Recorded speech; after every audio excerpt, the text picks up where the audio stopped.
আসসালামু আলাইকুম। প্রথমে একটা কড়াই বসিয়েছি, তারপরে পরিমাণ মতো তেল দিলাম।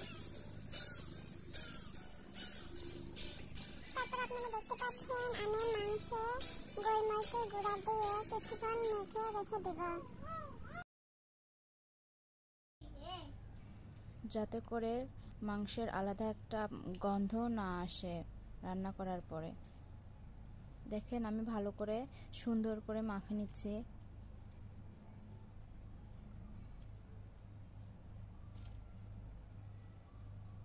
এরপরে আমি পেঁয়াজ কুচি দিয়ে দিব পরিমাপ মতো, আপনারাও দিবেন।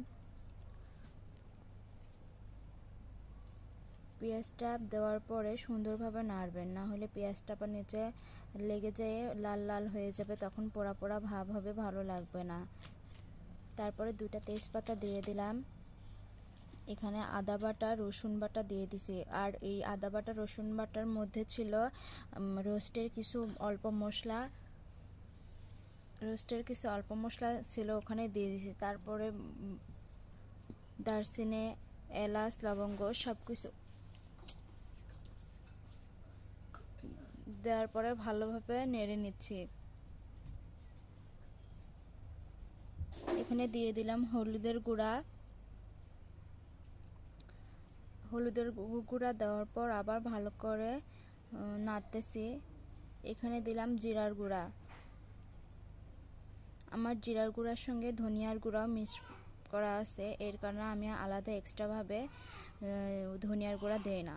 জিরার গুঁড়া ধনিয়ার গুঁড়া একসঙ্গে করা আছে যেহেতু। এখানে দেখেন পুড়ে যাচ্ছে একটু একটু করে, এর কারণে আমি অল্প করে পানি দিয়ে দিচ্ছি। আর দিয়ে দিলাম মরিচের গুঁড়া। মরিচের গুঁড়াটা শেষে দিলে তাহলে হচ্ছে পুরো আর কি হয় না, ভালো থাকে, কষানোটা ভালো হয়, না হলে কড়াইয়ের নিচে সব লেগে যায়। আমি একটু মশলাটা ভালো করে কষানোর জন্য ঢাকনা দিয়ে দিছি। এরপরে দেখেন ঢাকনাটা উঠে আবার একটু নাড়া দিলাম যাতে নিচে লেগে না যায়। আবার তুললাম। দেখেন আমার মশলার উপরের কালারটা কত সুন্দর লাল লাল হয়েছে। আমি এখন ভালো করে এগুলা নাড়তে থাকবো যাতে মশলাটা একটু নরম নরম, পেঁয়াজটা একটু নরম নরম যাতে হয়, তাহলে মাংসের সঙ্গে মিশে যায়, ভালো লাগবে।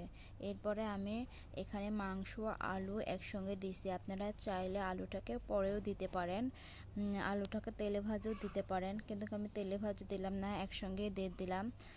আর এখনকার আলু মানে একসঙ্গে না দিলে সিদ্ধ হয় না, কম সিদ্ধ হয় আলু। আর আপনারা যদি নতুন আলু দিয়ে করেন তাহলে মাংস কষানোর পরে আলুটা দিবেন, তাহলে আর আলুটা বেশি সিদ্ধ হয়ে গলে যাবে না। দেখেন এখানে আমি একটু ঢাকনা দিয়ে রেখে দিছি, তারপর আবার ঢাকনাটা ওঠায় একটু করে নাড়তেছি। সাইডে চুলার সাইডে দেখেন আবার পাপড় ভাজা এগুলান রাখছি, আমরা একটু খাচ্ছি, ক্ষুধা লাগছে। আর একটু একটু করে পানি দিয়ে আমি ভালো করে মাংসটাকে কষিয়ে নিচ্ছি। আবার একটু ঢেকে দিলাম, ঢাকনাটা দিয়ে আবার ওঠাচ্ছি, একটু একটু ঢাকতেছি আর একটু করে ওঠাচ্ছি, ওঠা একটু করে করে নাড়তেছি যাতে মাংসটা নিচে না লেগে যায়। দেখেন ভালো করে আমি মাংসটা কষাচ্ছি, তরকারি আর কি যত কষাবেন ততই মজা।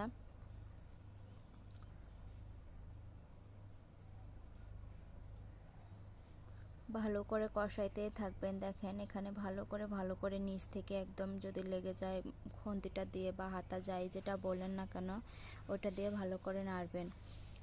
মাংস যত কষবেন, দেখেন আমার তেল বাইর হয়ে তেলগুলো আর কি কড়াইয়ের সঙ্গে লাগে যাচ্ছিলো বলে আমি এখন পানি দিয়ে দিব।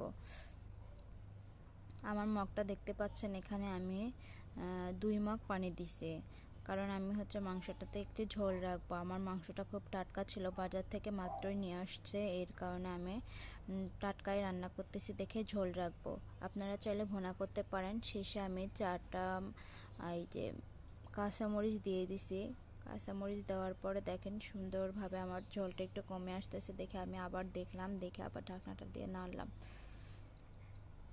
ঢাকনা দিয়ে দিলাম, ঢাকনা দিয়ে একটু রেখে দিবেন 20 মিনিট।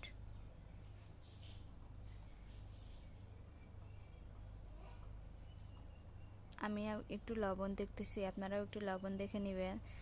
যাতে করে মাংসের মানে লবণটা পারফেক্ট হয়। লবণ যদি না হয় তাহলে কিন্তু মানে খাবারটা খাইতে ভালো লাগে না। এর কারণে আমি লবণটা দেখে নিয়েছিলাম। তখন দেখেন আমার মাংসটা